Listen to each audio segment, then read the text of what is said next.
Imagine you are an engineer, right? And you get called into a municipal water treatment plant at, I don't know, 3 in the morning. Ugh, the absolute worst case scenario. Yeah, totally. Sirens are blaring, warning lights are flashing all across the control room, and the filtration system is just inexplicably shutting down. So you rip open the system's software code to find the problem, and You're expecting a clear manual. exactly, you want clear step-by-step instructions. But instead, you are faced with this dense, impenetrable wall of abstract, hyper-condensed mathematical symbols. Which is the last thing you want at 3 a.m. Right. You're staring at a riddle when you desperately need a manual. And in that moment, you've basically become the victim of clever design. It is a terrifying scenario, honestly, but it really captures this fundamental conflict we see in almost every single industry out there. Oh, absolutely. We are just constantly navigating this tension between design that is technically clever and design that is explicitly clear. And it sounds like a debate over aesthetics, but it actually dictates the safety, the maintainability, and, frankly, the psychological toll of the systems that run our modern world. Yeah, that psychological toll is huge. And that brings us to our guide for today's deep dive. We are looking at this really fascinating excerpt from a blog post titled Notes on Haskell Programming Part 150. Part 150, yeah, they've been at it a while. Right, and the subtitle is Prioritizing Clarity Over Idioms in Haskell. It's written by a developer named Ang. And our mission today is to unpack why the most, mathematically sound way of doing something is very often a terrible fit for the real world. Yeah, and how just shifting your mindset on that can save massive, massive headaches down the road. Okay, let's unpack this because I want to take this out of the server room for a minute, right? Let's drop us into the middle of a high-end, extremely busy restaurant kitchen. Okay, I like this. So think about writing code as writing a recipe for the evening dinner service. Well, the stakes in a commercial kitchen run incredibly high. I mean, the pace is just unforgiving. Exactly. So imagine the master chef writing the prep instructions for that service. And this chef is brilliant, right? Highly trained, operating at the absolute peak of their field. The best of the best. Right. And because they possess that level of mastery, they could easily invent this extreme, highly condensed shorthand for all the recipe. Oh, sure. Like a secret code. Yeah. They can just string together a few letters and symbols that technically convey every complex technique required for a dish. But the shorthand is entirely abstract. I mean, writing it that way might save the master chef like 3 seconds of pen to paper time. But the problem arises when they hand that abstract recipe off to the actual line cooks. Exactly. Because the line cooks are the ones in the trenches doing the heavy lifting. The kitchen is 90 degrees, pans are clattering everywhere, orders are just piling up on the ticket reel. You don't have time to decode a puzzle. No. If those line cooks have to stop chopping, stare at this cryptic string of symbols on a whiteboard, and then perform an extra mental translation every single time they need the next step, the kitchen crashes. The whole system just completely fails. Yeah. And not because the recipe was factually wrong, but because it was just too clever to be quickly executed by the human beings reading it under that kind of pressure. And that is exactly what happened to Ang. I mean, Ang ran into the exact programming equivalent of that MasterChef shorthand while reviewing some code in the Haskell programming language. Right, in the trenches of the code base. Yeah, Ang was forced to confront that gap between what works perfectly on paper and what works practically for a human reader. They actually found 2 different lines of code that accomplished the exact same task. So let's look at that actual Haskell code Ang was reviewing, just to see what this abstract shorthand looks like in practice. And for those listening, just keep in mind that both of these lines function perfectly. Like, the machine runs them without a single complaint. Right, the computer doesn't care. So version 1 looks like this. It says return, $, maybe body, parentheses, colon, body, close parentheses, maybe meta. Okay, so to break that down without getting too lost in the weeds here, Ang notes that this first version focuses heavily on the data itself. Okay, the data. Yeah, the programmer is centering the actual pieces of information being handled by the system. Got it. Then we have version 2, and version 2 looks like this. Return, $, maybe id, parentheses, colon, close parentheses, maybe meta body.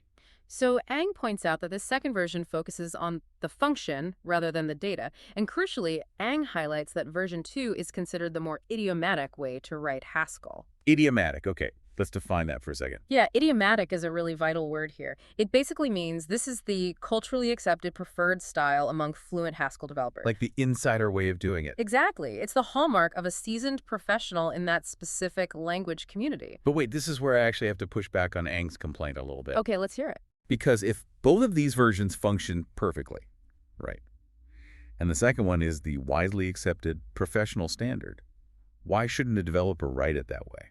I see where you're going with this. Right.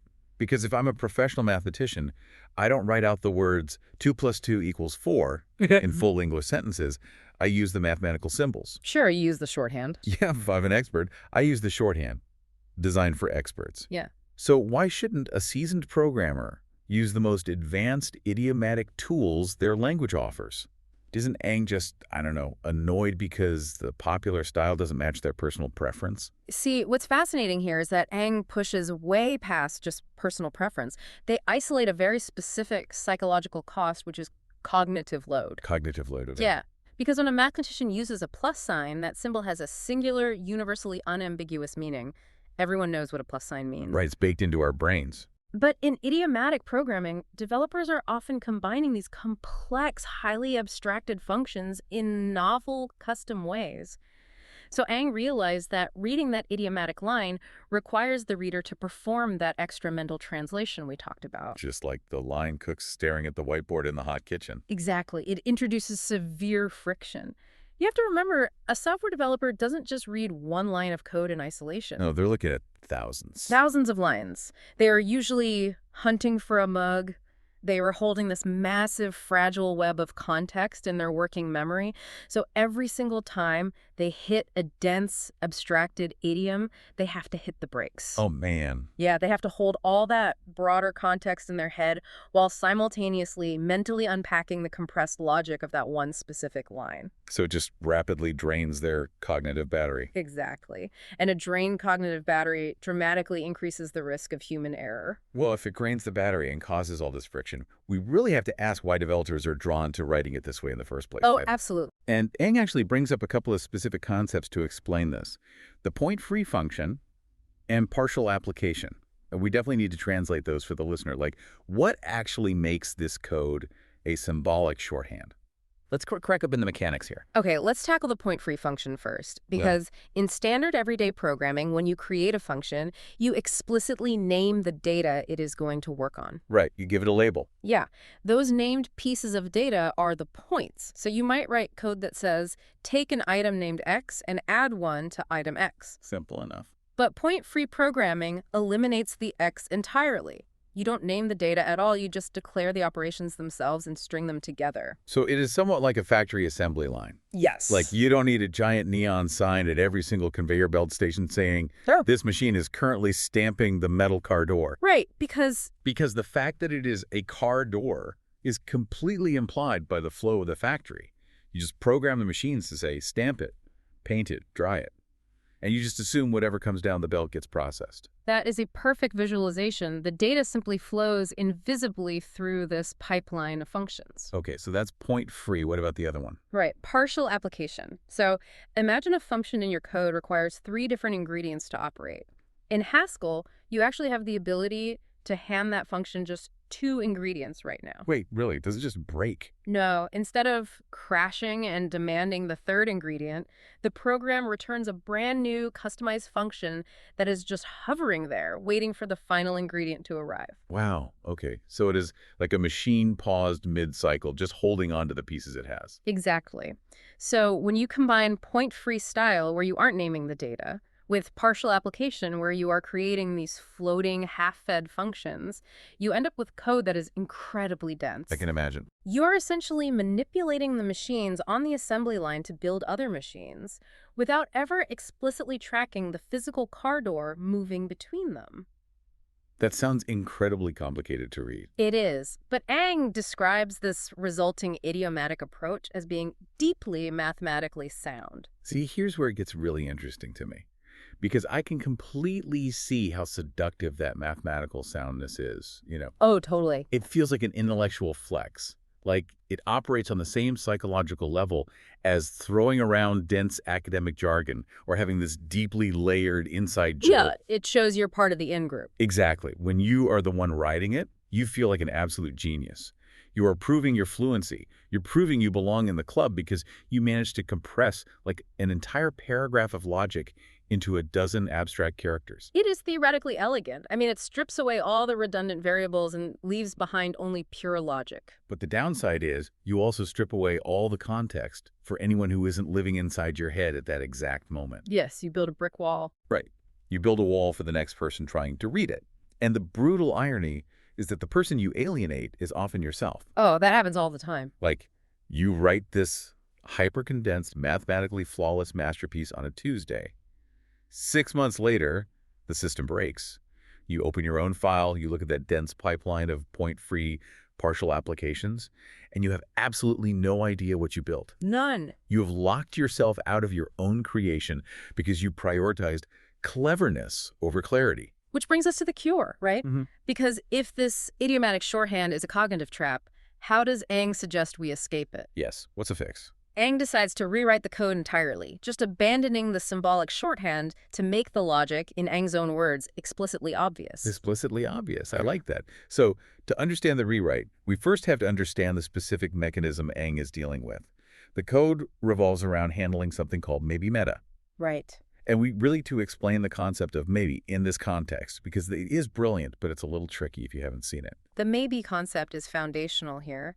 So, in many older programming languages, if a system asks a database for a piece of information, let's say a user's middle name, and the user doesn't have a middle name, The system panics. it hits a blank space, throws a null error, and just crashes the entire program. Which is a disaster. But Haskell handles missing information much more gracefully.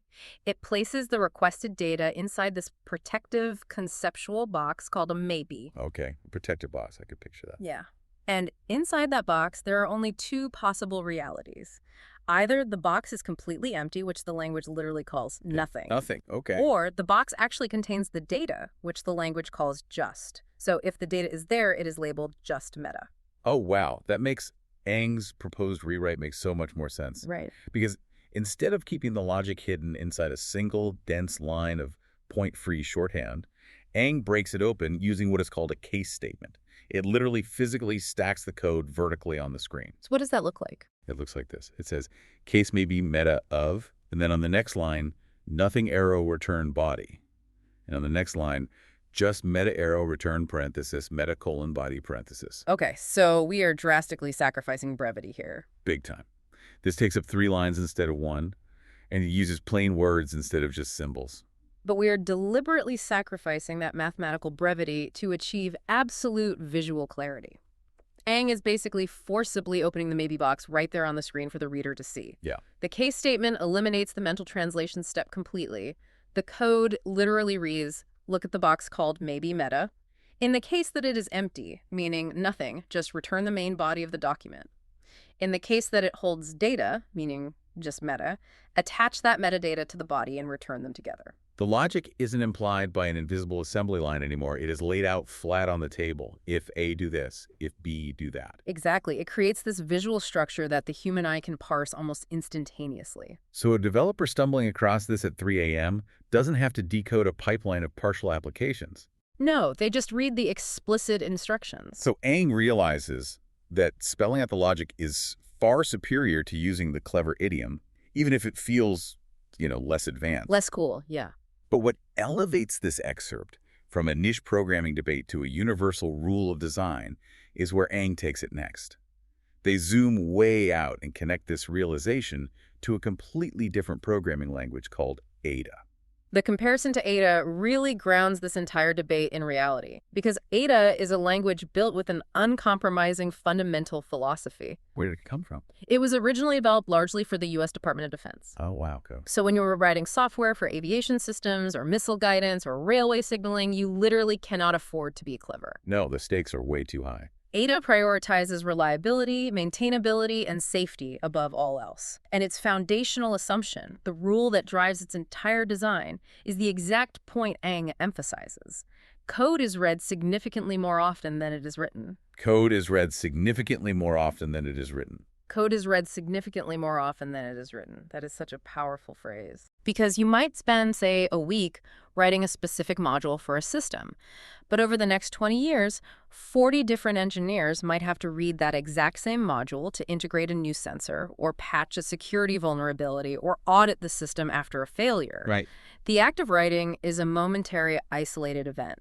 The act of reading is a continuous generational process. So what does this all mean for us? Because the realization that something is written once, but read many times, that extends way beyond software engineering. Oh, everywhere. Think about the documents you interact with every single day, right? Think about standard operating procedures, legal contracts, or even just the emails you send to your colleagues. Emails are a great example. Yeah, if a manager sends an email that consists of 3 highly cryptic, jargon-heavy words just because they want to save themselves 20 seconds of typing on their phone, We've all gotten that email. right, they can easily send an entire team into a 2-hour spiral trying to decipher the true intent of that message. It's true. Taking the extra time and space to be explicitly clear is really just an act of professional empathy for the future reader. Professional empathy, I love that. It is an acknowledgement that human cognitive energy is a finite, valuable resource. We shouldn't waste it. And if we connect this to the bigger picture regarding those industrial applications Ang mentions, the stakes become incredibly real. When we talk about ADA and industrial systems, we aren't talking about a glitch in your social media feed. No, not at all. We're talking about the invisible infrastructure that sustains modern life. We are talking about financial clearinghouses processing trillions of dollars in global transactions. We're talking about medical devices monitoring patients in intensive care units, air traffic control arrays managing thousands of flights simultaneously. And in those high-stakes environments, if a critical system throws an error in the middle of the night, the exhausted engineer rushing to fix it does not care how brilliant or culturally fluent the original programmer was. They do not care about your intellectual flex. No, they do not want to encounter a mathematically sound, symbolic shorthand. They need undeniable, unambiguous clarity. Because in those stakes, clarity is literally synonymous with safety. Cleverness, no matter how elegant it looks on paper, is a massive liability. It really forces a profound shift in perspective, doesn't it? It does. Whenever we build a system or write a document, we have to stop asking, what is the most elegant, highly condensed way I can express this? Right. And we have to start asking, what is the most undeniable, foolproof way I can explain this to the human being who comes after me? And that is really the core takeaway from Ang's notes on Haskell. In the perpetual battle between clever idioms and explicit clarity, clarity must win. The smartest solution on paper is very often the most dangerous solution for the human beings who actually have to maintain the system in the messy real world. We have to design for human comprehension, not just machine execution. Yeah, we really do. It is a vital lesson in humility, honestly. Just recognizing that our brilliant intellectual shortcuts are actually long-term operational hazards. It is. Which leaves us with a lingering and frankly somewhat unsettling question to close out this deep dive. Okay, lay it on me. We have firmly established that humans desperately need explicit clarity, right? And that code is read far more often than it is written. Right. But we are rapidly accelerating into an era where artificial intelligence is generating vast amounts of our code, our legal documents, our infrastructure. Wow. That is a staggering variable to introduce to this equation. Because if an AI is the ultimate optimizer, I mean, if it can process complex abstractions and mathematical logic instantaneously without ever suffering from cognitive fatigue, will it prioritize human clarity? Probably not naturally, no. Right. Or will it just naturally default to the ultimate hyper-efficient symbolic shorthand? Because it doesn't need to read it like we do. Exactly. So we might be blindly building a future where our systems run perfectly, but human maintainers are completely locked out, entirely unable to read or repair the very infrastructure we depend on for survival. That is basically the ultimate extension of the idiomatic trap, just on a global scale. It really is. Well, thank you for joining us on this deep dive into Ang's notes. As you move through your day, whether you are coding a module for an industrial application, drafting a company-wide email, or just writing a recipe for tonight's dinner, prioritize the reader. Have empathy for the line cooks of the future. Don't be clever, be clear. We will catch you next time.